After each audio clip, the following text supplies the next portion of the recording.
Jak Państwo oglądający nas już pewnie zdążyli zauważyć, dzisiaj rozmawiamy w trybie zdalnym. Jako iż jest już grudzień, to pewnie nikomu nie trzeba tłumaczyć, z czego te okoliczności wynikają.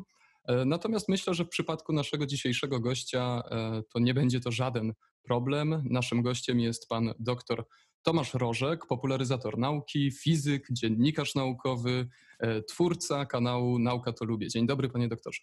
Dzień dobry. To, czemu powiedziałem, że to nie będzie dla nas dzisiaj żaden problem, to wiem to stąd, że pan doktor jak ryba w wodzie czuje się w internecie i w takim trybie zdalnym właśnie, tak jak dzisiaj rozmawiamy. To chyba ja nie powinienem tego oceniać, tylko raczej odbiorcy. Ja mogę się czuć dobrze wszędzie, ale to, jak ja się czuję, jest sprawą zupełnie drugorzędną. Sprawą pierwszego rzędu jest to, czy odbiorcy, którzy mnie oglądają albo czytają krótsze teksty, czy czytają książki, czy odczuwają satysfakcję z tego, co robią. No to ja w imieniu widzów, bo sam też jestem subskrybentem, sam jestem widzem, wyrażę taką opinię, że jest super. Bardzo dziękuję w takim razie. No to zacznijmy właśnie od tego tematu. Takie pytanie może nieoczywiste. Czy pan doktor Rożek czuje się youtuberem i czy jest youtuberem? Hasło youtuber można rozumieć na wiele różnych sposobów. Wśród wielu osób to raczej ktoś, kto niespecjalnie wysila się w życiu, tylko stawia sobie kamerkę i coś do niej mówi, mniej lub bardziej mądrego. Ja na YouTube'a patrzę dokładnie tak samo jak na telewizję, jak na gazetę. Innymi słowy, to jest platforma, dla mnie to jest platforma, dzięki której ja jestem w stanie się komunikować z moimi odbiorcami. Korzystam z różnych platform, ponieważ chcę docierać z informacjami naukowymi do jak najszerszej grupy odbiorców. Trudno w XXI wieku myśleć o docieraniu do szerokiej grupy odbiorców w momencie, gdy zignoruje się media cyfrowe albo w ogólności, albo YouTube'a w szczególności. Więc pod tym względem czuję się youtuberem, że jestem użytkownikiem platformy YouTube. Okej, a czy YouTube to jest dobre miejsce do popularyzacji nauki? To znaczy, czy te treści faktycznie na YouTubie mają siłę rażenia, przebijają się i czy to jest właśnie to, gdzie powinniśmy te treści kierować? Też w odczuciu już twórcy. Każde miejsce, w którym odbiorca szuka informacji naukowych, jest dobrym miejscem do popularyzowania nauki. Są miejsca, w których nie czuję się dobrze, nie są to dla mnie miejsca intuicyjne i mimo podjętych prób stwierdziłem, że nie chcę w nie inwestować swojego czasu. Chcę go więcej zainwestować w te miejsca, w których czuję się swobodniej. YouTube należy do tych miejsc, które dla mnie są dosyć intuicyjne, jeżeli chodzi o popularyzowanie nauki. Jeżeli chodzi o materiały wideo, to jest najbardziej intuicyjne dla mnie miejsce, choć zdaję sobie sprawę, że na przykład dla innych takim miejscem popularyzacji przez wideo może być chociażby TikTok albo Instagram TV, więc to trochę zależy od tego, jak kto się gdzie czuje, natomiast dla mnie YouTube jest bardzo dobrym miejscem do popularyzacji. Czyli nauka to lubię na TikToku jeszcze nie w najbliższym czasie. Nie wiem, czy kiedykolwiek, natomiast robiłem 2 próby i w mojej ocenie nie były one satysfakcjonujące, przynajmniej dla mnie. A z czego to wynika, jeśli właśnie mógłbym spytać, że jedna platforma jest bardziej przyjazna dla twórcy, druga mniej? Czy to jest kwestia tego, na ile ona pozwala przekazywać konkretną treść, czy to jest gdzieś już bardziej kwestie też techniczne? Bo TikTok mocno różni się od YouTube'a właśnie kwestią tego, jak technicznie te filmy wyglądają, ile trwają. No więc technicznie ogarniam temat. To nie tak, że nie potrafię obsłużyć TikToka. Natomiast zawsze chciałem pokazywać moim odbiorcom jakiś temat nie wyrywkowo, nie bardzo po powierzchni, tylko dać im możliwość zerknięcia nieco głębiej. TikTok mi to uniemożliwia. YouTube mi to umożliwia. Chociażby przez to, że pod praktycznie wszystkimi albo pod bardzo wieloma filmami są konkretne linki do konkretnych publikacji naukowych. Mówię o tym filmie, stawiam jakąś tezę i mówię, szczegóły znajdziecie w opisie. Dokładnie tak samo podchodzę do pisania tekstów. Lubię pisać teksty, ale jeszcze bardziej lubię pisać książki, dlatego że w książce jestem w stanie w sposób popularny dać mojemu odbiorcy większe poczucie, czy poczucie zerknięcia nieco głębiej i nieco szerzej. Jakąkolwiek gazetę byśmy wzięli pod uwagę, gazeta nie jest z gumy. Tekst musi mieć konkretną liczbę znaków i kropka. Natomiast książka w pewnym sensie jest z gumy. Jeżeli chce, ona ma 200 stron, a jeżeli chce, to 400. Więc to jest kwestia chyba tego. Okej, na YouTubie też na pewno nie brakuje treści, które są pozamerytoryczne. I tutaj nie mówię już o samych trendach YouTube'owych, tam najróżniejszych challenge'ach, teledyskach, czymkolwiek. Natomiast bardziej tutaj chciałbym, żebyśmy skręcili w stronę takiej pseudonauki, której właśnie na YouTubie można znaleźć całkiem sporo i która tam znajduje też swoich odbiorców. I tutaj chciałem właśnie zapytać, czy ten YouTube nie stał się przez pewien czas takim nieobsianym polem przez naukę, przez właśnie merytoryczne materiały i dzisiaj troszeczkę trzeba to nadgonić, trzeba tam właśnie zbudować taką bazę właśnie rzeczowych, merytorycznych treści, żeby jakoś na to odpowiedzieć, tak? Czyli żeby te treści pozanaukowe się za bardzo nie rozprzestrzeniały. Czy to ta metafora pola tutaj faktycznie jest na miejscu? Ta metafora mogłaby być na miejscu. Ja czasami mówię o tym, chociaż też w zasadzie w metaforze pola, że to jest trochę tak, jak przyjrzało się na Dziki Zachód i gdzie się wbiło paliki, tam było moje. Tak? Znaczy nie było urzędu, który sprzedawał działki, te działki nie były parcelowane, więc gdzie się człowiek opalikował, to było jego. Z YouTube'em jest trochę tak, czy w ogóle z platformami cyfrowymi, czy w ogóle z mediami szeroko rozumianymi, że jeżeli jest odbiorca, który poszukuje jakichś treści, to znajduje się twórca, któremu te treści daje. Niestety na naszą niekorzyść, mówiąc naszą, mam na myśli bliżej nieokreśloną grupę twórców, którzy tworzą treści merytoryczne, na naszą niekorzyść trochę działają algorytmy, i na naszą niekorzyść bardzo działa konstrukcja naszego mózgu i to, co ewolucyjnie mamy wpisane bardzo, bardzo głęboko gdzieś tam w nasze DNA albo w naszą neurologię. To, że treści pseudonaukowe znajdują tylu odbiorców, to paradoksalnie moim zdaniem świadczy tylko o tym, że my jako gatunek jesteśmy gatunkiem wyjątkowo ciekawym. Chcemy wiedzieć. I poszukujemy odpowiedzi. To jest pocieszające. Problem polega na tym, że z jednej strony nie mamy narzędzi, żeby odsiewać to, co wartościowe, od tego, co niewartościowe, a nie mamy ich, dlatego że u starszego pokolenia, takiego jak na przykład moje, tego się nigdy nie uczyło, bo problemu nie było w tym czasie, kiedy ja byłem w szkołach różnych, no nie było problemu fake newsów. Było oczywiście problem kłamstw, był problem manipulacji, ale to nie była absolutnie ta skala. A z kolei dla młodszego odbiorcy my go tego nie uczymy. Nie uczymy go poczucia, czy takiego stwierdzenia, że poszukiwanie faktów, dochodzenie do prawdy, że tak powiem nieco filozoficznie, jest wartością samą w sobie. Że to nie jest jednorazowa akcja, tylko to jest raczej proces. I z jednej strony nie mamy takiego poczucia, albo wielu z nas nie ma takiego poczucia, że warto. Do tego na to nakłada się no, to moje może subiektywne gdzieś tam wrażenie, ale jesteśmy w takich czasach, w których bardzo często prawda jest relatywizowana i bardzo często się mówi, każdy może mieć swoją prawdę. No nie, znaczy prawda jest jedna albo fakty są w jednym miejscu. Nie znaczy to, że zawsze w tym miejscu będą, bo może się okazać, że znajdziemy coś takiego, co spowoduje, że nasze rozumienie jakiegoś problemu nieco się poszerzy. Być może okaże się, że to jak myśmy rozumieli jakieś chociażby zjawisko, że to jest tylko szczególny przypadek, a ogólnie powinno się o tym pisać, mówić, rozumieć inaczej.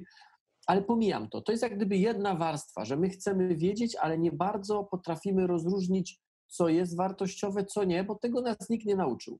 Ale sprawa druga jest taka, że jeżeli chcemy wiedzieć i wyszukujemy, to algorytmy raczej nam podpowiedzą coś nieprawdziwego niż prawdziwego. Innymi słowy, musimy się najpierw przedrzeć przez, nie wiem, czy przejść, może przedrzeć to może za duże słowo, ale przejść przez taką mgłę, przez może takie chaszcze trochę, czasami może trochę takie kolczaste, żeby wyjść na polanę. I dopiero tam są te fakty. Więc to prawda, że fake newsy, czy po prostu manipulacje, kłamstwa, nieprawdy, że ich jest w internecie bardzo dużo. Natomiast ja nie uważam, że z tego faktu powinno wynikać to, że się temu poddajemy. Jest grupa ludzi, którzy lubią wiedzieć, którzy chcą wiedzieć i ja tworzę dla nich. Jeżeli ktoś chce się dowiedzieć, to bardzo serdecznie go zapraszam, czy na moje kanały, czy do rozmowy. Natomiast jeżeli ktoś wiedzieć nie chce, to ja nie mam ambicji, żeby kogokolwiek przymuszać. Znaczy, nie można zabronić ludziom robienia rzeczy, które uznajemy za niewłaściwe, bo za chwilę ktoś zabroni nam robienia rzeczy, które on uzna za niewłaściwe, a my za właściwe. Trzeba edukować, trzeba uświadamiać. Ja to robię w mediach, między innymi na YouTubie i tyle. Okej, no masa wątków tutaj, do których bym chciał też jakoś znaleźć punkt zaczepienia. No często jest tak, że te odpowiedzi dostarczane przez naukę nie są dla odbiorcy satysfakcjonujące. I to jest coś, o czym ostatnio rozmawialiśmy z panem doktorem Lamżą, to tutaj odsyłam naszych widzów do tej rozmowy, że po prostu nauka nie zawsze dostarcza nam takiej odpowiedzi, jakbyśmy tego chcieli, tak? A wie pan dlaczego? Bo to jest problem czysto naukowy. Okej. Dlatego, że my chętniej przyjmujemy te wytłumaczenia, które pasują do tego, co sobie wyobrażamy. I nieszczęście, jeżeli mogę tak powiedzieć, algorytmów, czy tego, o czym przed chwilką rozmawialiśmy, polega na tym, że priorytetem algorytmów, i tutaj nie mówię tylko o mediach społecznościowych, ale mówię na przykład o tych silnikach, dzięki którym działają chociażby przeglądarki internetowe, nie jest to, żeby podać informację prawdziwą, tylko jest to, żeby przytulić odbiorcę, żeby spowodować, żeby mu było miło. Algorytm doskonale wie, jakie my mamy poglądy w różnych kwestiach. Jest dużo bardziej prawdopodobne, że wyszukując coś obok naszych poglądów, dostaniemy obraz, dostaniemy informację, która nie przeczy tym głównym naszym poglądom. I na tym polega problem, że jak pan mówi, i to nie jest jakieś większe odkrycie, tak po prostu jest. Takich eksperymentów psychologicznych, takie eksperymenty psychologiczne były już robione w latach 30. XX wieku w Stanach Zjednoczonych, gdzie rzeczywiście pokazano eksperymentalnie, że za prawdziwe uważamy te informacje, które bardziej pasują do naszego wyobrażenia danej rzeczy. I nagle wchodzi nauka i mówi, nie, to co ty myślałeś, to tak nie jest. I na wstępie już ma minus 10 punktów. I to jest to, o czym mówię, że algorytmy szeroko rozumiane, ale także nasza psychika, psychologia nie sprzyjają docieraniu do faktów. Trzeba się obok tego jakoś ustawić, albo mając świadomość tego, trzeba te ograniczenia i technologiczne, ale też biologiczne w pewnym sensie przeskoczyć i ten przeskok, siłę do tego przeskoku daje edukacja, dlatego ona jest taka ważna. Nie wiem, na ile też jest taka świadomość wśród odbiorców wszelkich właśnie tego, jak szukać tej prawdy w internecie, jak weryfikować źródła, materiały, które oglądamy, jak gdzieś tam pogłębiać też swoją wiedzę na dany temat. Czy tutaj gdzieś na tym polu też nie trzeba by było zadziałać, tak? Czyli w jakiś sposób pokazać, zachęcić ludzi do tego, żeby tej prawdy szukali. Nawet w takich treściach, które są merytoryczne, które są dużo bardziej naukowe, są jakoś poparte odpowiednimi źródłami. No, czy jest tam moc sprawcza do tego, żeby trochę bardziej tą ciekawość i tą potrzebę właśnie sprawdzania, szukania prawdy w ludziach aktywować? Myślę, że jeżeli chodzi o ciekawość, to duża kariera fake newsów, półprawd albo kłamstw pokazuje, że z natury jako gatunek jesteśmy gatunkiem wyjątkowo ciekawym. Pan nie pyta chyba o ciekawość jako taką, tylko o chęć dotarcia do prawdy. Tak, raczej o weryfikację tego, co ta Podam panu ciekawość... jeden przykład z takiego z podwórka, na którym dosyć twardo stoję nogami. Znam taką szkołę, czy taki przypadek dziewczynki w szkole podstawowej, która była wyjątkowo brutalnie traktowana w internecie przez swoich rówieśników. W pewnym momencie skala tego hejtu czy tej nienawiści internetowej już przyjęła taki poziom, że w końcu to dziecko z płaczem poskarżyło się rodzicom, opowiedziało rodzicom. Rodzice zrobili awanturę w szkole, spotkali się z wychowawcą i wychowawca mówi tak: nie rozumiem tego. Przez cały rok na każdej godzinie wychowawczej mówiliśmy o hejcie w internecie. Mówiliśmy o tym, jaką to krzywdę robi, mówiliśmy o tym, że to pozostaje na całe życie. Jak to się mogło stać, że mimo tego, że w naszej szkole był roczny program mówienia o tym, opowiadania o tym, przestrzegania przed tym, dalej się to po roku stało? I odpowiadając na pana pytanie, to, że my o czymś mówimy, to, że my pokazujemy narzędzia, to jest za mało. Bo to jest dokładnie tak samo jak w tej klasie. Te dzieci wszystkie to wiedziały. Tyle tylko, że tego nie rozumiały. Innymi słowy, wracam do tego, o czym mówiłem trochę wcześniej. Narzędzia, konkretne narzędzia, co robić, taka checklista, jak pilot wsiada do samolotu, ma checklistę i odhacza, pyk, pyk, pyk, tak, prawe klapy, lewe klapy, na silniki, tu wszystko sprawdza. Jak wszystko jest sprawdzone, nie ma pewności, że nic się nie stanie. Ale jest duże prawdopodobieństwo, że nic się nie stanie. I dokładnie tak samo tutaj jest. Oczywiście, że można taką checklistę zrobić. Ona nigdy nie da prawdopodobieństwa, natomiast nigdy nie da pewności, ale da duże prawdopodobieństwo. Ale po to, żeby tą checklistę wziąć do ręki, to najpierw trzeba mieć świadomość, że ona jest ważna. Bo możemy sobie z łatwością wyobrazić pilota, który doskonale wie, że jest checklista. On doskonale wie, że ma to sprawdzić, ale nie podziela poglądu, że to jest istotne. I mnie się wydaje, że my raczej z tym mamy problem. Nie z tą checklistą. Można ją zrobić, to naprawdę nie jest trudne. To nie jest jakiś rocket science. To nie jest tak, że trzeba godzinami ślęczeć nad źródłami po to, żeby sprawdzić, czy na którymś portalu jakiś artykulik jest prawdziwy, czy nie. To nie działa w ten sposób. Problem polega na tym, że spora część z nas, nie wiem jak duża, bo nie spotkałem się z żadnymi badaniami na ten temat, ale intuicja mi mówi, że przeważająca, w ogóle nie uważa tego za stosowne. I nawet gdybyśmy tą checklistę im dali, wyuczyli na pamięć, wypytali na oceny w szkole, to nic nie zmieni. Dokładnie tak samo jak po roku zajęć o hejcie w internecie, pół klasy maltretowało psychicznie jedną dziewczynkę, mimo tego, że przecież wszyscy wiedzieli. No jest to zagadnienie bardzo trudne i tutaj właśnie takiej prostej odpowiedzi wiedziałem, że nie dostanę. Natomiast w tym zagadnieniu dużo się mówi o pracy u podstaw. O tym też w kontekście osób dorosłych, że to nie jest takie proste, żeby im teraz pokazać, jak należy szukać prawdy, gdzie szukać informacji, że to jest właśnie kwestia pracy u podstaw. No i tutaj pan doktor trochę nam komplikuje tą układankę, mówiąc, że nawet ta praca u podstaw w momencie, w którym nie jest uświadomiona też osobom, które ją realizują, to wcale nie daje pewnych efektów. Ta praca u podstaw to nie jest dawanie narzędzi. Ta praca u podstaw to powinno być uświadamianie potrzeby. Okay. I stąd mówię, że tak, praca u podstaw jak najbardziej. O takich rzeczach powinno się oczywiście mówić wszystkim, ale dzieciom już w przedszkolu powinno się z nimi pracować. W jaki sposób? Pracować w tym temacie, na ten temat. Po to, żeby im to uświadamiać, dziecko, wbrew temu, co myśli wielu dorosłych, jest w wielu kwestiach bardziej rozgarnięte niż osoba pełnoletnia.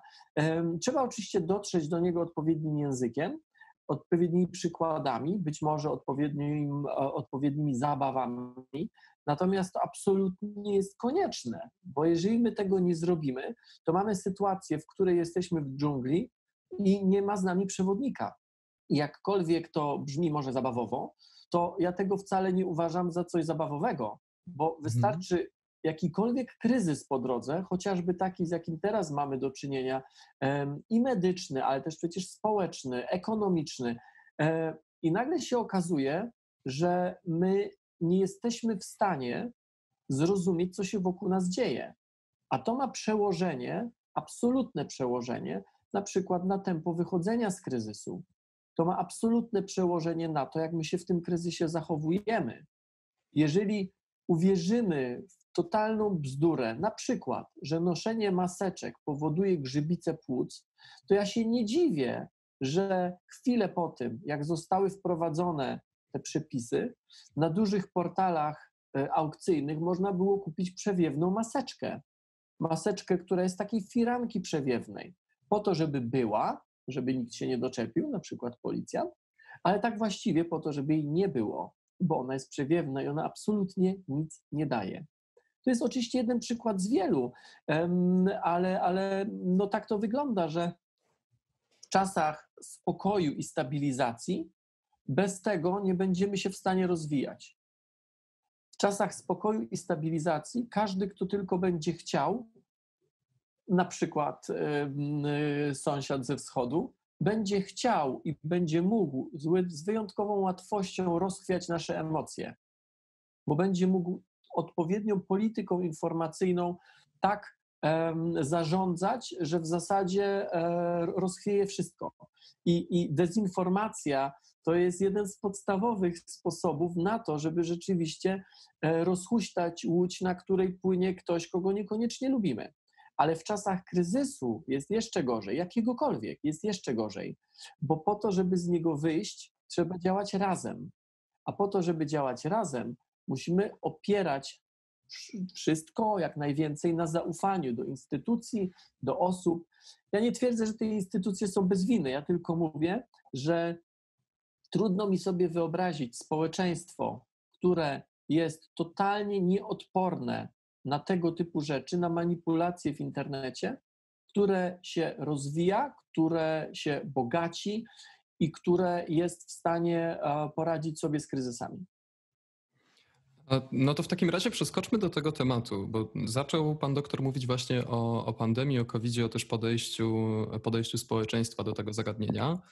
I faktycznie wiele materiałów, czy to na kanale Nauka to Lubię, czy w social mediach prowadzonych przez pana doktora się na ten temat pojawiało. Ostatnio nawet na Twitterze widziałem taki wpis dość żartobliwy dotyczący tych kolejek do stoków narciarskich, jeśli dobrze Nie pamiętam. był żartobliwy, tak wyszedł?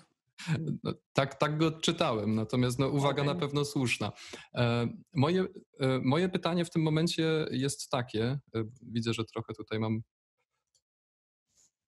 Zniknął pan. Zniknąłem. Sekundka. Jestem. Jest.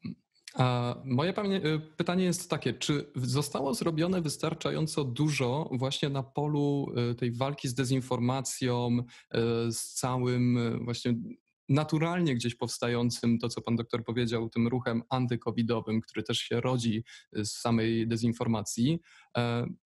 Teraz przez kogo, czy zostało zrobione wystarczająco dużo? Bo osoby, które nazywamy popularyzatorami nauki, osoby ze świata nauki, nie do końca jestem w stanie ocenić, czy na nich ta odpowiedzialność w pełni spoczywa, czy to jest coś, co oni powinniśmy oczekiwać, że będą robić. Natomiast same działania państwa w tym zakresie, bo dużo było tych tarcz antykryzysowych, można by ich wymieniać bez końca i rodzajów pomocy i pomysłów na to, co robić, to może zostawmy też, nie oceniajmy tego.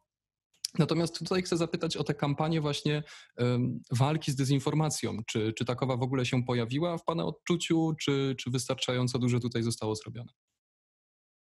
Nigdy nie zostało wystarczająco dużo zrobione. Nigdy nie będziemy mieli takiego stanu, w którym będziemy mogli powiedzieć: OK, to teraz możemy usiąść na fotelu, zrobiliśmy wszystko. Dlatego, że to jest proces, a nie konkretna akcja. Oceniając po efektach na pewno tak. Na wszystkich. Okej. Na wszystkich. Każdy z nas, niezależnie od tego, czym się zajmuje, jeżeli bez sprawdzenia podaje dalej, szeruje informację, która w zasadzie jest niepewna, o której nie ma pojęcia, czy jest prawdziwa, przykłada rękę do procesu, który finalnie spowoduje, czy finalnie powoduje, że wyjście z kryzysu jest dłuższe czy trudniejsze. Ja nie chcę powiedzieć absolutnie, że trzeba się zgadzać z jedną linią i trwać przy niej nawet wbrew faktom dla wyższych celów, nie wiem, zachowania spokoju społecznego i tak dalej. Nie mówię tego. Mówię to, że każdy z nas powinien być odpowiedzialny za to, co mówi i za to, co pisze. Jeżeli nie mogę wziąć odpowiedzialności za to, ponieważ nie jestem pewien, czy to w ogóle jest prawda, to lepiej, gdybym tego nie robił. Jeżeli uważam, że ktoś postępuje źle, jeżeli uważam, że jakieś decyzje, które są podejmowane, są bzdurne, nie są poparte faktami, to ja nie mam absolutnie problemu z tym, żeby pokazać te punkty, te miejsca, pokazując też źródła, na których ja opieram swoje poglądy. Natomiast to nie jest dezinformacja i to nie jest sypanie piachu w tryby. Sypaniem piachu w tryby jest rozsiewanie informacji, które żadnych podstaw nie mają. I jeżeli pan pyta, kto jest za to odpowiedzialny, każdy z nas, a im więcej osób nas czyta, nas ogląda, tym bardziej jesteśmy odpowiedzialni i tym bardziej powinniśmy uważać.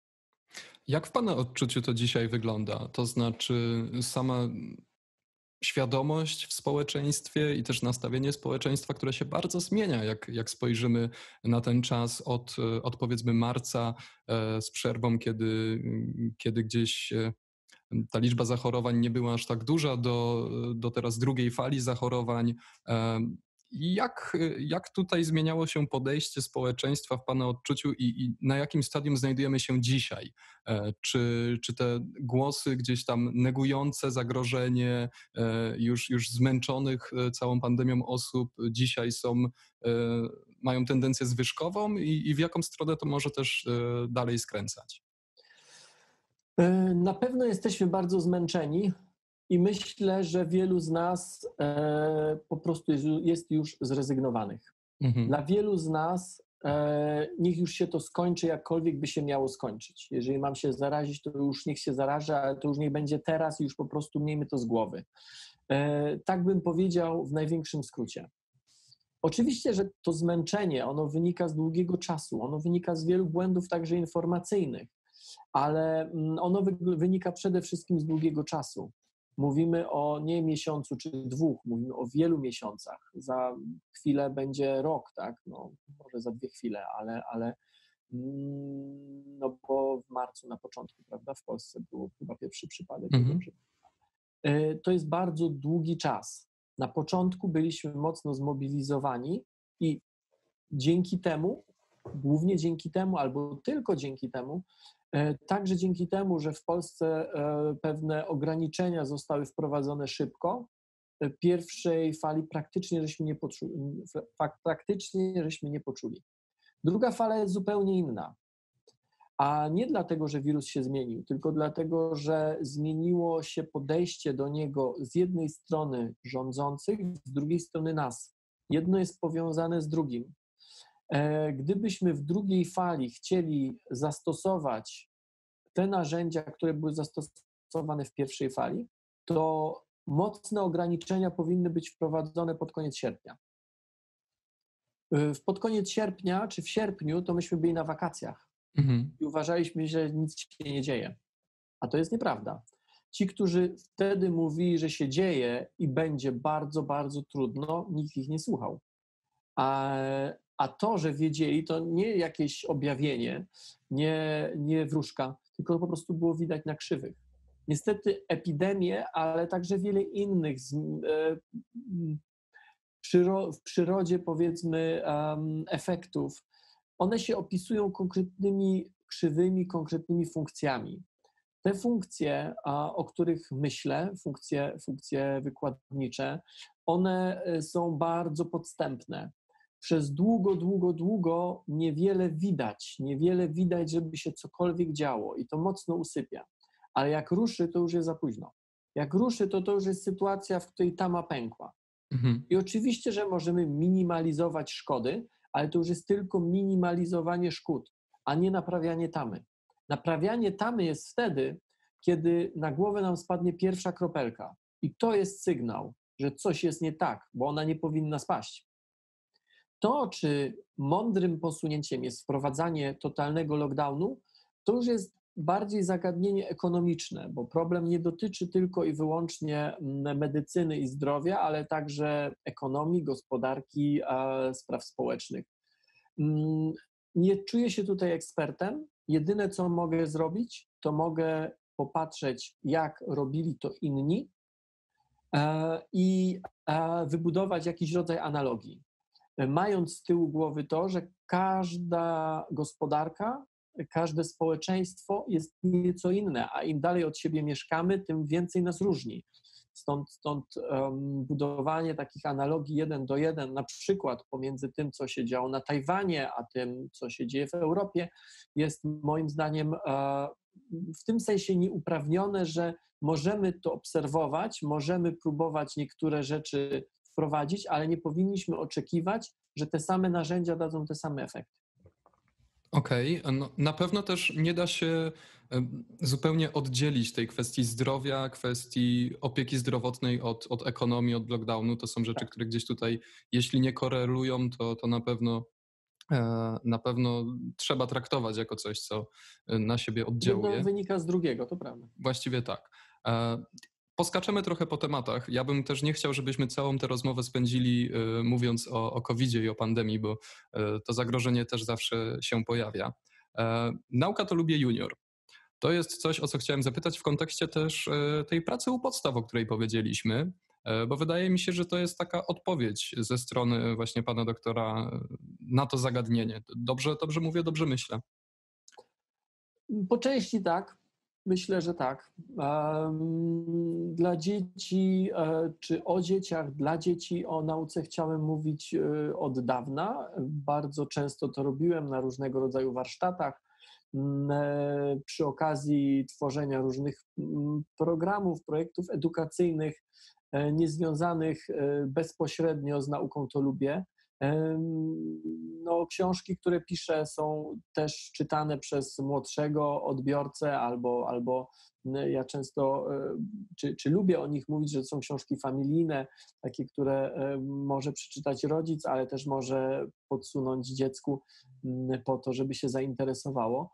Więc to nie tak, że ja odkryłem dzieci 2 tygodnie temu, natomiast pomyślałem, że rzeczywiście materiały wideo dla dzieci kilkuletnich to jest coś, co w polskim internecie bywa, ale co nie jest jakoś moim zdaniem uporządkowane i co nie jest zgromadzone w jednym miejscu.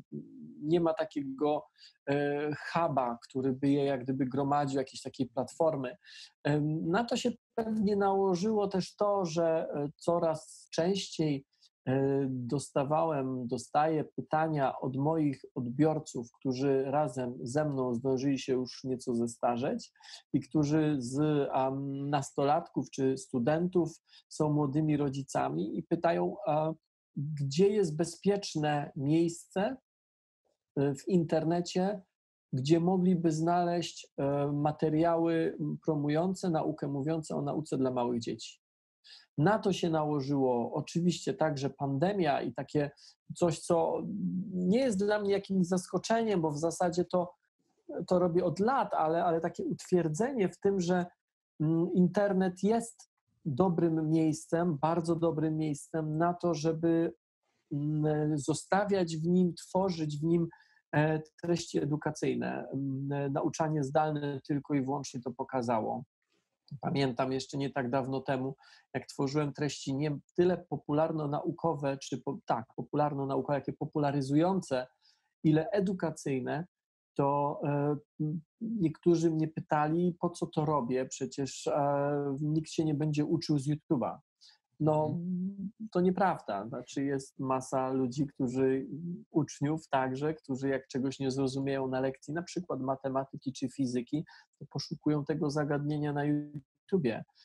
Czy trafiają na źródła, które uporządkują im w głowie, czy namieszają, no to już jest inna sprawa, ale to znowu wracamy do tego, o czym rozmawialiśmy wcześniej. Robiąc bardzo długą historię krótką, uznałem, że moje doświadczenia z popularyzacji nauki dla dzieci chcę przekuć w większą ilość treści skierowanych do młodego odbiorcy, kilkulatka.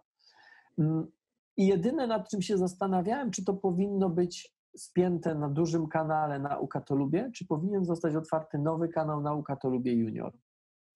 Po konsultacjach z ludźmi dużo mądrzejszymi ode mnie i gdzieś tam po przemyśleniu stwierdziłem, że otwieram nowy kanał. No i tak 10 dni temu, 2 tygodnie temu niecałe, powstał kanał Nauka to Lubię Junior. Tak, jest bardzo świeża informacja dzisiaj. No i wracamy w takim razie trochę do tego pierwszego wątku dotyczącego samej platformy, bo YouTube też idzie trochę konkretnie w rozróżnianie tych materiałów, które są stricte skierowane do dzieci. Nawet uploadując filmy trzeba to określić i one też w odpowiedni sposób są tam pozycjonowane. Natomiast tutaj Dużo gorzej. Dużo gorzej. Często się pojawia się ten argument tableta, którego się daje dziecku, żeby ono sobie tam siedziało w spokoju, jako już ten zmęczony rodzic wracający po pracy.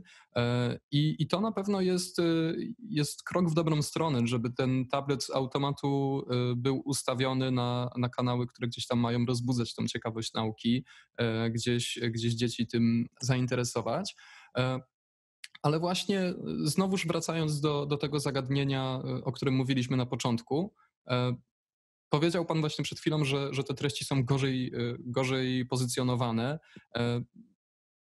Jak w takim razie to wypada jako taka całość? Czy faktycznie można na YouTubie stworzyć takie miejsce, takie programy? Bo tych kanałów dla dzieci jest sporo. One są często jednak rozrywkowe i pytanie, czy uda się tutaj tak wbić właśnie w ten czas wolny, który dziecko dostaje sam na sam z YouTube'em? Tego nie wiem, czy się uda. Mam nadzieję, że się uda. Porozmawiajmy za 2 lata, to wtedy odpowiem na to pytanie. Okay. Powiem tak. Rzeczywiście YouTube gorzej pozycjonuje materiały dla dzieci. Także dlatego, czy głównie dlatego, nie znam silnika YouTube'a tak dokładnie, podobno nikt nie zna, ale także dlatego, czy głównie dlatego, że one się nie monetyzują. Po prostu YouTube na nich nie zarabia. I to jest brutalna prawda, ale tak to wygląda, że to jest platforma, która ma zarabiać, a nie która ma nieść kaganek oświaty. Ta polityka zarobkowa też się dość mocno zmieniła ostatnio. Tutaj ale dużo to się akurat mocniej. nie zmieniło, że Okay. odznaczając, że materiał jest dla dzieci, on ma dużo mniejsze zasięgi. Rozumiem rodziców, którzy włączają dziecku, czy dają dziecku czy telefon, czy tablet, na którym jest YouTube Kids, po to, żeby tam się znajdowały treści tylko i wyłącznie dla dzieci. Tyle tylko, że odznaczenie przy uploadowaniu filmu, że materiał jest przeznaczony dla dzieci, nie oznacza, że on wyląduje z automatu w YouTube Kids. To nie twórca decyduje, gdzie te materiały lądują, tylko jakiś algorytm YouTube'a. Więc to nie jest tak, że ja tworząc materiał dla dzieci i odznaczając, że on jest dla dzieci, automatycznie trafię do dzieci. Na przykład przez aplikacje takie familijne, przez jakieś ograniczenia. To są 2 rzeczy zupełnie niezależne. Natomiast odznaczając, że to jest materiał dla dzieci, wiem na pewno, że on będzie dużo, dużo gorzej wyświetlany. Więc biorąc pod uwagę fakt, że i o tym też mówię od dawna i chętnie o tym jeszcze powiem chwilkę, o Akademii Cyfrowego Rodzica, czyli o takiej platformie, którą sobie wymyśliłem czas temu jakiś, pokazującej, że rodzic powinien interesować się tym, co robi dziecko w internecie. Tak naprawdę te materiały, które ja robię, one są dla dziecka, ale chciałbym, żeby te materiały uruchamiał rodzic. Na moim kanale są wyłączone, tym dziecięcym, są wyłączone reklamy po to, żeby dziecko nie trafiło na jakieś treści, na które trafić nie powinno. Czy on się znajdzie, czy te treści znajdą się na YouTube Kids, to nie zależy ode mnie. Nie wiem, jakie są kryteria i kiedy algorytm, czy co trzeba zrobić, żeby algorytm zauważył, że to treści dla dzieci. Jeżeli trafią, to super. Natomiast no, na dzień dzisiejszy, czytając pytania ludzi, którzy pytają, dlaczego tego nie ma na YouTube Kids, nie potrafię odpowiedzieć na to pytanie. Jest na YouTubie ogólnym. Okej. A Akademia Cyfrowego Rodzica to jest coś, o co też chciałem zapytać, więc przeskoczmy do tego tematu już teraz. Bo faktycznie z każdej strony ta popularyzacja jest przez pana doktora realizowana i to właśnie z jednej strony są te treści dla najmłodszych, jest ogólnodostępny kanał na YouTubie i jest właśnie ta akademia. Kilka słów o samym projekcie. Po co on powstał? Jakie są jego podstawowe cele? Jaka jest misja?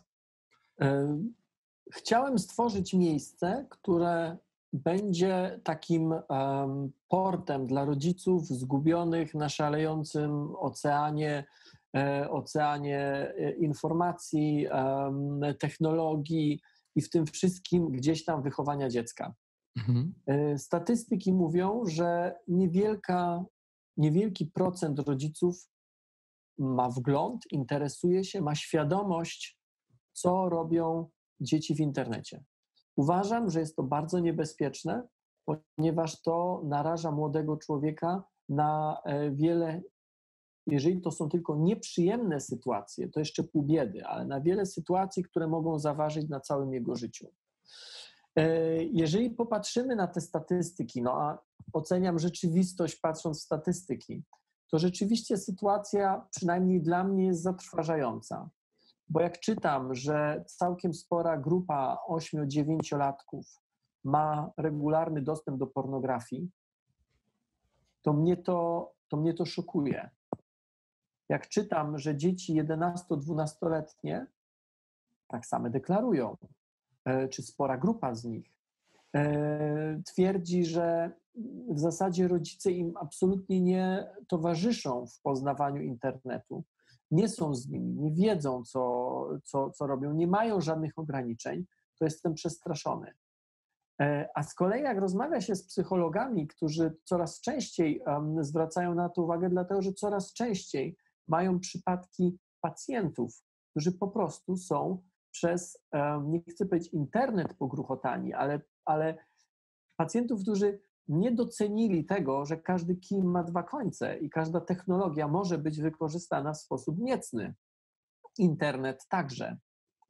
Więc założyłem Akademię Cyfrowego Rodzica. Tak brzmi może trochę górnolotnie, ale rzeczywiście to jest taka platforma pod tym samym adresem, pod tą nazwą, gdzie materiały o poszczególnych czy o konkretnych niebezpieczeństwach związanych z wykorzystywaniem internetu, ale także na przykład gier, także mediów społecznościowych, zachowań w trakcie korzystania z tych platform, z tych gier, gdzie materiały na ten temat się pojawiają. Dodatkowo zrobiłem serię kilku czy kilkunastu już może nawet webinarów z ekspertami z danych dziedzin. Zresztą dzisiaj mam kolejny. Po to, żeby dać nie tylko informację taką skumulowaną, jak to w materiale wideo na moim kanale, ale by dać też możliwość z jednej strony zadawania pytań ekspertom. Zainteresowanie było bardzo duże, tych pytań było bardzo dużo więcej niż byłem w stanie ich zadać rzeczywiście, ale też po to, żeby taki dłuższy webinar godzinny móc zobaczyć i posłuchać, bo wiele z tych pytań to były pytania powtarzające się. Co ja mam zrobić, jak moje dziecko reaguje histerią na to, jak, nie wiem, jak na przykład wezmę mu telefon. Jeżeli to się dzieje u 6-7-latka, to jest bardzo, bardzo wyraźny sygnał, że sprawy idą w złą stronę. Więc w największym skrócie to jest właśnie Akademia Cyfrowego Rodzica. Takie miejsce w internecie, do którego chciałbym, żeby rodzice, którzy mają jakieś wątpliwości, jakieś pytania, zaglądali. Czy do Akademii można się zapisać cały czas? Jak wygląda sama Akademia jest kwestia? otwarta. Akademia jest otwarta. To jest platforma, na której po prostu te materiały dokują. One oczywiście są także na moim kanale YouTube'owym, ale na moim kanale jest kilkaset filmów, więc no, można próbować przez playlistę na nie trafić. Natomiast one tam są wszystkie, jak się to mówi, embedowane, więc one tam są zawieszone, na nie można trafić. Z czasem one będą uzupełniane po to, żeby to miejsce było aktualne na tym styku technologia, wychowanie dzieci, rodzice. Mhm. Okej.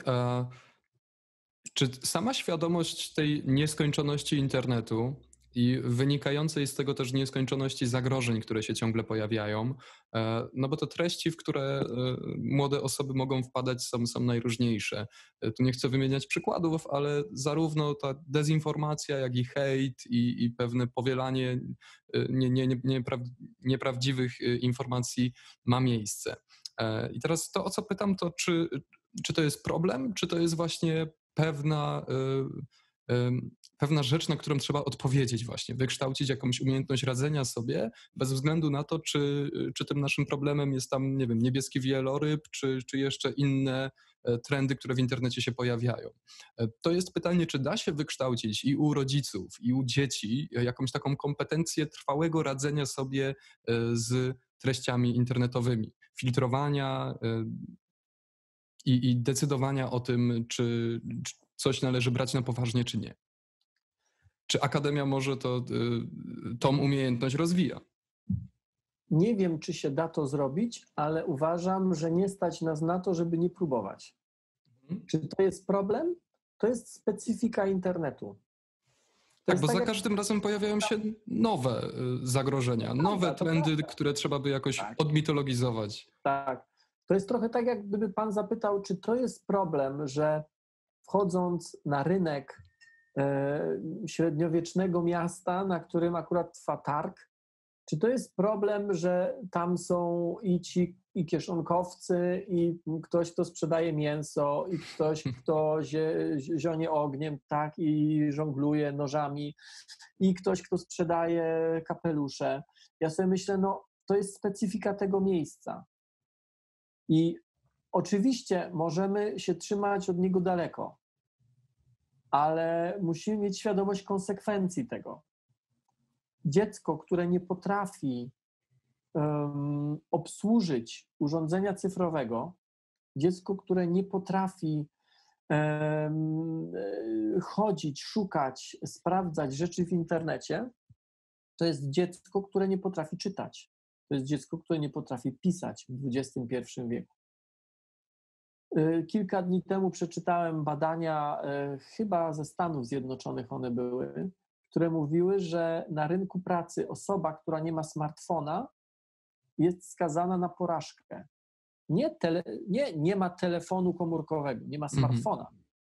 Ma taką Smartfon prawem człowieka w 2020. Taką ma Nokię 3710, która oczywiście można dzwonić i odbierać telefony, ale na przykład nie wyśle się z niej maila albo nie sprawdzi się w niej jakiejś informacji. Czy to jest dobrze? No możemy o tym długo dyskutować, ale tak jest.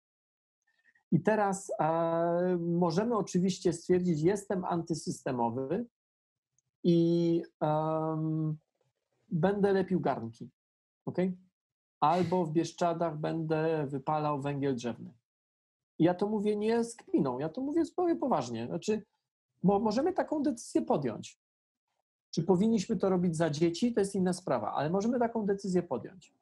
Albo możemy powiedzieć, no dobra, skoro ten świat jest tak skonstruowany, to on może mi się nie podobać, ale ja, żeby go zmienić, nie mogę go kontestować. Więc ja nie namawiam do tego, żeby wziąć dzieciom smartfony i wyrzucić do kosza. Namawiam do tego, żeby dziecku zbyt wcześnie ekranu nie dawać świecącego, żeby dać go najpóźniej jak się da, a jeżeli już się daje, to żeby jasno ograniczyć, czy jasno określić razem z dzieckiem, nie narzucając, ale razem z dzieckiem pewne zasady jego funkcjonowania. Natomiast nie namawiam do tego, żeby się odciąć, czyli nie namawiam do tego, żeby nie wchodzić na ten rynek. Ale jak już wchodzimy na ten rynek, czy po to mięso, czy po te kapelusze, czy po to, żeby zobaczyć, jak ktoś żongluje nożami, to musimy mieć świadomość, że tam także są kieszonkowcy. Panie doktorze, ta nasza seria rozmów nazywa się Co słychać w nauce? Taki jest jej tytuł. W pana przypadku to pytanie jest nie do zadania właściwie, bo Można zadać, codziennie pan odpowiada na to pytanie, czy to w materiałach YouTube'owych, czy gdzieś w swoich tam social mediach. I ja to pytanie chciałbym zadać trochę inaczej. W jaki sposób pan odpowiada na to pytanie? To znaczy, jak powstają materiały do filmów? Jak ocenić, co słychać w nauce i co ludzie chcieliby usłyszeć, o czym w danym momencie powiedzieć? To znaczy, jak przebiega ten cały proces przygotowywania i oceniania, co słychać w nauce? To są w zasadzie dwa pytania. Jedno jest trochę techniczne, jak to u mnie wygląda, a drugie takie na poziomie bardziej meta, jak wybierać tematy, czyli o czym mówić. Tak. No i oczywiście, że jest tak, że w nauce się dzieje bardzo dużo rzeczy. Gdybym chciał o każdej ciekawej opowiedzieć, to w zasadzie codziennie musiałbym kilka materiałów pewnie robić. Nie stać mnie na to czasowo, ani także finansowo, bo przecież te materiały, które tworzę, to są materiały, za które odbiorca nie płaci. No a przecież jest przy nich konkretna praca. Nie tylko moja, ale także grupy ludzi, która ze mną współpracuje. Więc to jest zawsze wybór subiektywny. Oczywiście są tematy, o których opowiedzieć trzeba, natomiast jest cała masa takich, o których chętnie bym opowiedział, ale mówiąc wprost, nie wyrobiłem się, albo nie wyrabiam się, albo nie znajduję czasu na to, żeby zrobić jeszcze o tym czy o tamtym. To jest odpowiedź na pierwsze pytanie. A odpowiedź na drugie pytanie, jak one powstają, udzielę jej w ulubiony przez ludzi zajmujących się nauką sposób, czyli odpowiem, to zależy. Ponieważ są takie, w których coś się dzieje, ja siadam, biorę mikrofon i po prostu nagrywam. One są mniej ilustrowane, one są szybciej zmontowane, ale one są bardziej aktualne i po prostu je wrzucam na mój kanał. Czasami nad takim tematem pracuję, powiedzmy nad tą warstwą merytoryczną kilka dni, czasami kilka godzin. Zależy od tematu. Jeżeli wspominał Pan w pewnym momencie o materiałach dotyczących COVID, one zajmują mi bardzo dużo czasu, ponieważ szum informacyjny jest przeogromny. Poza tym, z racji tego, że to jest nowe wyzwanie, nie jestem w stanie w sposób prosty porównywać danych z różnych instytucji, ponieważ one nie są ustandaryzowane, one często nie są usystematyzowane. Czasami dwie instytucje nazywają coś podobnie, ale to tak naprawdę są różne parametry. Więc taki materiał powstaje kilka dni i jeżeli mam jakąkolwiek wątpliwość, czy on jest w 100% zgodny z moją intencją i zgodny z faktami, wysyłam go do konsultacji. Więc to też czasami trwa 1 dzień, czasami 2, czasami jest jakaś dyskusja z kimś, z ekspertem, który gdzieś tam rzuca czy wyliczenia, czy wnioski rzuca okiem, no i dopiero później go realizuje. W efekcie bywa tak, że tak było chociażby z głośnym tematem szczepionki Pfizera, że materiał na moim kanale znalazł się dopiero chyba 4 dni czy 5 dni później. Wiem o tym, że algorytmy nie lubią takich sytuacji. Algorytmy uwielbiają sytuację taką, że dzisiaj Pfizer pisze na Twitterze o 12, a ja o godzinie 14 już mam gotowy materiał. Tyle tylko, że w takim trybie, w takim reżimie ryzyko popełnienia błędu albo konieczność ślizgania się po powierzchni jest bardzo duża. Ale bywają też takie materiały, ja bardzo dużo takich robię, które w zasadzie są materiałami bardziej edukacyjnymi niż popularyzującymi jakieś konkretne wydarzenie. To są cykle, czasami długie cykle, nad którymi pracuję no dokładnie tak samo, jak pracuje się nad porządnym materiałem telewizyjnym. Teraz realizuję taki duży cykl o człowieku, który jest rozpisany na 2 lata prawie, no na 1,5 roku. Mhm. Realizuję go razem z Uniwersytetem Medycznym w Łodzi, czy realizuję go w Uniwersytecie Medycznym w Łodzi, korzystając z wiedzy, z uprzejmości, ale także z wnętrz. To jest cykl, który ma 14 odcinków. Praca nad każdym z nich trwa długo, dlatego nie mogę go emitować częściej niż raz w miesiącu. I takie materiały także znajdują się na moim kanale. Ostatnio właśnie na kanale pojawiło się kilka materiałów związanych z energią atomową, kiedy w Polsce powstanie elektrownia atomowa, jak generalnie ta energia powstaje. Czy tutaj też jest jakiś powód, jakiś sens stojący za tym, dlaczego właśnie dzisiaj ten temat pan doktor porusza? E, Jeden konkretny nie, to znaczy prośby o to, żeby takie materiały czy o energii jądrowej opowiedzieć, one się pojawiają regularnie, więc uznałem, że w końcu trzeba to zrobić. Mhm. Na dodatek pomyślałem sobie, że fajnie jest trochę też o tym, czy wokół tego opowiedzieć dzieciom. W związku z tym trochę czekałem z tym cyklem, bo na kanale tak zwanym dużym były 3 rzeczywiście materiały, na kanale dziecięcym było 5, częściowo animowanych. Więc czekałem z emisją tego na moment, w którym ten kanał zostanie otwarty.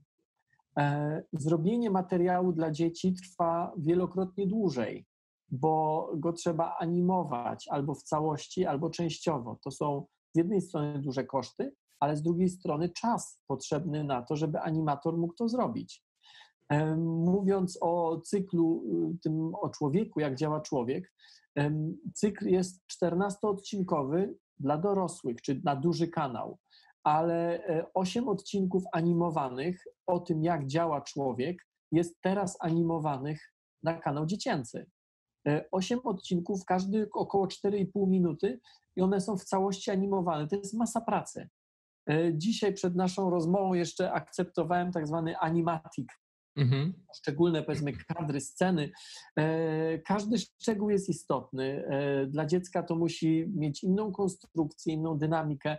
Tego się trzeba też nauczyć, więc czasami coś się pojawia i rzeczywiście odbiorca może się zastanawiać, dlaczego się to pojawiło akurat teraz. No to jest nałożenie wielu różnych zmiennych, czy wielu różnych powodów, jak chociażby w przypadku tego dziecięcego, czy tego atomu, który chciałem, żeby równolegle mniej więcej był i na dużym kanale, i na tym dziecięcym. Kończąc już powoli naszą rozmowę, bo nam czas ucieka niemiłosiernie, a też nie chcę tego przedłużać bardziej niż się umawialiśmy. Chciałbym jeszcze zapytać, panie doktorze, czy pan sam prowadzi swoje social media? Zależy, o co pan pyta. Bo jeżeli pan pyta o to, czy kontroluję, co się na nich pojawia, tak, kontroluję. Jeżeli pan pyta o to, czy dostęp mam do nich tylko ja, nie. Grupa osób jest szersza. Pytam głównie pod kątem publikowania treści. Czy to na Facebooku, czy to na Twitterze. Domyślam się, że Twitter jednak jest tutaj prowadzony przez pana osobiście, bo tam wiele się pojawia właśnie wpisów, które niekoniecznie dotyczą materiałów gdzieś tam pojawiających się na kanale, tylko pana osobistych obserwacji. Tak, to znaczy generalnie kontroluję w całości to sam, natomiast mam wsparcie zarówno jeżeli chodzi o montaż, jak i czasami reżyserię, bardzo często także ekipę operatorską. Nad całością czuwa ktoś, kto musi to spinać od strony formalnej, od strony terminowej, od kwestii takiego zwykłego IT, bo jest jeszcze przecież strona Nauka to Lubię, która ma kilkadziesiąt tysięcy wejść, więc też tutaj trzeba nad tym jakoś powiedzmy panować. To jest nie do ogarnięcia oczywiście przez jedną osobę, natomiast to nie jest tak, że jestem twarzą jakiejś marki Nauka to Lubię i tak naprawdę udzielam wywiadów i poza tym kompletnie nic innego mnie nie interesuje, a ktoś na backstage'u tworzy treści i je umieszcza, i je zamieszcza, i je komentuje. Nie pamiętam, kiedy ostatnio było tak, że że ktoś z moich współpracowników za mnie umieścił wpis na chociażby Facebooku Nauka to lubię, ale pamiętam takie sytuacje, w których z jakiegoś względu ja nie mogłem tego zrobić i na przykład przez telefon komuś dyktowałem, co powinno być napisane, albo wysyłałem w SMS-ie, albo prosiłem, żeby będąc przy komputerze ustawił to jakoś tak, czego ja nie mogłem zrobić z poziomu telefonu komórkowego. W takim razie czemu ja o tym pytam? Czemu ja o to pytam? W ogóle też doprecyzuję. Pytałem wcześniej o to, jak powstają filmy, jak jest podejmowana decyzja, o czym w danym momencie opowiedzieć, o czym zrobić materiał. To właśnie wielu twórców korzysta tutaj z rozmaitych narzędzi analizowania tego, co jest w danym momencie w internecie popularne. O czym warto się wypowiedzieć, warto nagrać materiał, żeby on, prawda, rósł na tej fali popularności. I teraz zwłaszcza Twitter jest takim miejscem, które pozwala wybadać, o czym dzisiaj się dyskutuje, co wzbudza emocje, gdzie tutaj jaki temat może być popularny. Część osób właśnie to robi, wykorzystując do tego jakieś programy analityczne, niektórzy robią to tak bardziej na własną rękę. I teraz właśnie łącząc te dwa pytania w całość, na ile tutaj rola social mediów, właśnie obserwowania tego, co w danym momencie jest popularne, też przekłada się na to, jakie treści powstają? W moim przypadku nie przekłada się praktycznie wcale. To znaczy, oczywiście, że jak Chińczycy lądują na Księżycu, lądowali wczoraj, to ja nie potrzebuję Google Analytics, żeby wiedzieć, że lądują i że warto o tym coś napisać. W momencie, jak pojawia się nowa szczepionka, to też nie potrzebuję trendów, nie potrzebuję informacji z, powiedzmy, tych algorytmicznych, czy informacji o hashtagach, jakie się wyszukuje, po to, żeby wiedzieć, że warto o tym powiedzieć. Więc pod tym względem tak, niektóre moje materiały są aktualne, ale nie dlatego, że każe mi je zrobić algorytm, tylko dlatego, że sam mam takie poczucie, że skoro to właśnie się pojawiło, skoro to jest ważne, skoro to jest ciekawe, to warto o tym zrobić materiał. Natomiast cała masa materiałów moich, jak chociażby to o atomie, jak chociażby to o człowieku, 2 dni temu wrzuciłem materiał o układzie pokarmowym człowieka, o bakteriach w układzie pokarmowym, o ich roli. On się bardzo, bardzo dobrze zobaczył i bardzo mnie to cieszy, bo to jest materiał, który jest w 100% materiałem edukacyjnym. To nie jest komentowanie jakiegoś newsa, to jest coś, co być może niektórzy być może uczyli się w szkole, a może już zapomnieli, a może się nie uczyli, bo akurat nie byli na tej lekcji. Nieistotne, ale żaden algorytm mi nie podyktował, że tego dnia mam robić o układzie trawiennym. Po prostu chciałem zrobić ten materiał, ustaliłem sobie rok ponad temu, że taki cykl chcę zrobić, znalazłem partnera do takiego cyklu. Rozpisaliśmy, czy ja rozpisałem, partner zaakceptował 14 tematów. Umówiliśmy się na jakiś harmonogram i teraz cokolwiek się będzie działo, te materiały po prostu do chyba końca czerwca będą się pojawiały na moim kanale. Jeszcze jedno zagadnienie chciałbym z tym połączyć, które się wcześniej pojawiło, zagadnienie fake newsów, czy coraz bardziej popularnych też deepfake'ów, które się z tym mocno łączą. I to jest temat, który ostatnio został bardzo żywo poruszony, żywo dyskutowany był w kontekście właśnie Twittera. Przy okazji wyborów w Stanach Zjednoczonych chyba zwłaszcza, mieliśmy taką sytuację, gdzie Twitter i Facebook zaczęły flagować niektóre informacje, niektóre wpisy, nawet wpisy Donalda Trumpa, sugerujące, że to on wygrał wybory, jako te, które zawierają nieprawdziwe informacje. Czy to jest krok w dobrą stronę, żeby właśnie Twitter, Facebook niejako flagował te fake newsy, czy próbował to robić? Czy to jest w ogóle możliwe, żeby gdzieś na szerszą skalę to zaistniało? Obawiam się bardzo takich kroków, ponieważ i Twitter, i Facebook, i YouTube to są prywatne inicjatywy, które także mają swoje interesy czysto biznesowe.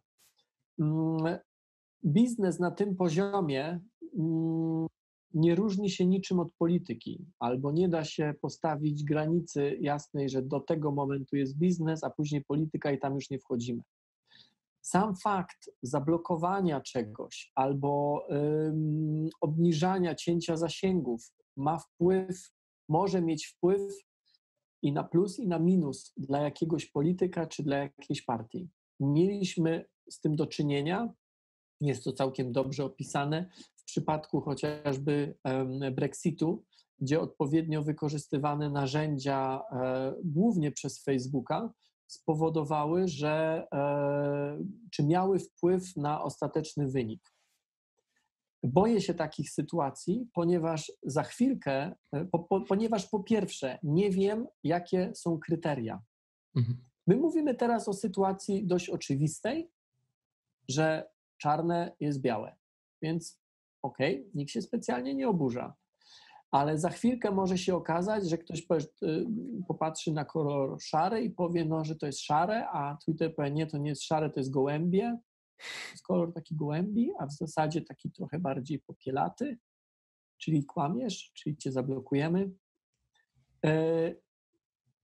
W przypadku deepfake'ów sytuacja wygląda trochę inaczej może, ponieważ tutaj możemy zastosować konkretne kryteria czysto technologiczne. Innymi słowy, jesteśmy w stanie napisać algorytm, który sprawdzi, czy ta twarz, którą widzimy, ona była w oryginalnym materiale wideo, czy nie. W przypadku słowa nie jesteśmy w stanie napisać algorytmu, który zawsze będzie mógł pokazać, czy coś jest prawdą, czy fałszem. A jeżeli nie mamy 100% pewności, to ja takich narzędzi się boję.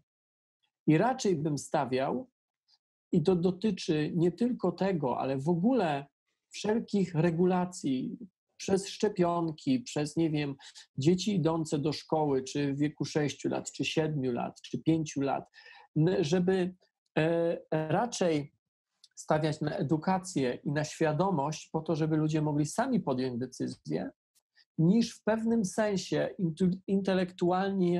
intelektualnie ludzi ubezwłasnowolniać na zasadzie, to my ci stworzymy algorytm, który ci powie, co jest prawdą, a co jest nieprawdą.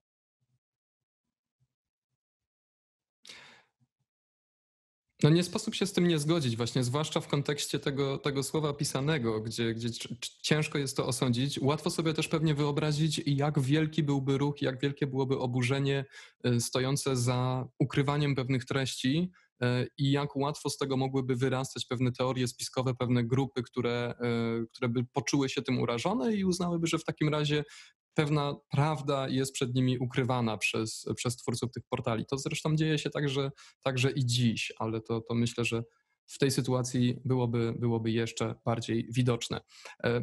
Panie doktorze, na sam koniec już ostatnie pytanie dotyczące nowej inicjatywy, która pojawiła się w internecie z Pana także udziałem, a mówię o Radiu 367, inicjatywa, którą Nawet może... 357. 57? 357. Bardzo przepraszam w takim razie. To tutaj... Wiesz, to jest adres Myśliwiecka 357. Okej. To mój błąd, Radio 357. Inicjatywa bardzo ciekawa, którą można wspierać, która jest w pełni oparta właściwie o wsparcie patronów na portalu Patronite. I to, co chciałem zapytać Pana bezpośrednio, pewna opinia jako osoby, która jest aktorem tej platformy, tego radia, o nowo powstałym właśnie ruchu, o takiej idei stworzenia radia internetowego, które jest dzisiaj zdecydowaną awangardą. I czy to jest ruch w dobrą stronę, czy to jest coś faktycznie ekscytującego, faktycznie wyjątkowego dzisiaj na tej scenie medialnej? To jest, póki nie spróbujemy, nie dowiemy się. Tak bym to ujął w największym skrócie. Internet to nie jest coś, co można w 100% przewidzieć, zaplanować i wyliczyć. Pewne rzeczy można, nawet trzeba, ale nigdy nie mamy pewności, że coś się zadzieje lub się nie zadzieje, póki tego nie sprawdzimy. Ja tak podchodzę do moich nowych inicjatyw i mam satysfakcję nie taką satysfakcję gdzieś tam w negatywnym tego słowa znaczeniu, a nie mówiłem, ale taką satysfakcję, że fajnie, że się sprawdziło wtedy, kiedy robię coś, słyszę od ludzi, którzy są mi przychylni, że to chyba nie wyjdzie, to nie ma szans, tak? Że już podobne rzeczy są, to może nie próbuj. A później nagle się okazuje, że to działa. Więc ja życzę i z zewnątrz, i z wewnątrz wszystkiego najlepszego inicjatywie Radia 357. Mam nadzieję na to, że przed świętami jeszcze to radio w wersji takiej ruszy i wtedy wrócą te audycje, które ja prowadziłem w radiowej Trójce przez długi czas niektóre. I zapraszam wszystkich nie tylko do wsparcia, jeżeli ktoś ma ochotę, ale przede wszystkim do słuchania. Jaki będzie kolejny krok? Nie wiem tego, ale trzeba spróbować, trzeba zrobić, najpierw trzeba podjąć decyzję, że próbujemy, a później dopiero się robi kolejne kroki. A dokąd tak idąc dojdziemy, nie mam pojęcia. No już dzisiaj poziom tego wsparcia i poziom zaangażowania słuchaczy, odbiorców jest dość duży i można stwierdzić, że ten początkowy etap wypalił całkiem nieźle i to na pewno widać też, że jest olbrzymie grono osób, które tęskni za tymi audycjami lub w wykonaniu wielu osób, które to Radio 357 będą tworzyć. Ja ze swojej strony też kibicuję. Dziękuję bardzo. No już niestety musimy kończyć tę naszą rozmowę i zawsze na końcu robiliśmy to tak, że pytałem gościa, z którym rozmawiamy, o to, gdzie możemy naszych słuchaczy, naszych widzów teraz odesłać, gdzie mogą poczytać, czy dowiedzieć się coś więcej na dany temat. No dzisiaj to jest trochę intuicyjne, trochę wypływa z całej naszej rozmowy, gdzie tych treści szukać można, dlatego na pewno zapraszamy na platformę, na stronę Nauka to Lubię, do subskrypcji też kanału pana doktora. Gdzie jeszcze?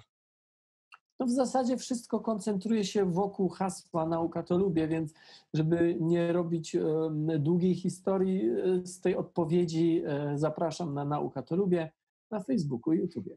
Serdecznie zapraszamy. Ja też ze swojej strony bardzo dziękuję, gdyż był to ostatni odcinek naszego cyklu w tym roku, cyklu Co słychać w nauce, w doskonałym gronie. Panie doktorze, bardzo serdecznie dziękuję za tę rozmowę. Bardzo dziękuję.